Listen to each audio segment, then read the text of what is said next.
But I'll just tell you this. We having a great time creating these crazy columnists and wearing them to showbiz on column head night. Of course, I wear mine all the time because I'm the grand poobah of the column head, which means I'm the boss.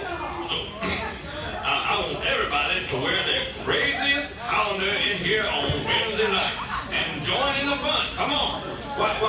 We even giving away an all-expenses paid fantasy vacation for the whole family of the winner of the craziest colander. So, you won't miss that. Fats, I couldn't help but overhearing, and I just want to say that is the stupidest thing I have ever heard. With the spaghetti strainer, you know, I think that is stupid to put a spaghetti strainer on your head. After all, what will the neighbors think? What do you think of me now, Rolf? Don't answer it, Rolf. It's a trick question. Well, I just think it's stupid. I mean, you know, really. In fact, it's so dumb, I'm going to forbid my entire international fan club from wearing colanders on their heads. How do you like that? Well, stupid idea.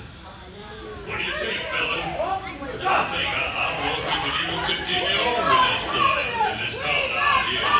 Well, thanks. That's my permission. You consulted with me, and you might have thought it was a good idea. And if I could allow my fan club to do it, then maybe we could have some fun with it, but only if. Well, Ralph, if ifs were skiffs, we Order all 1061, your orders have registered at the counter. This order 1061. All the rest of you out there, be sure to pick up a Collins Gazette and find out what we're talking about here. Fantasy vacation of a lifetime. And now, a special song written by the Rock-a-Fire Explosion for you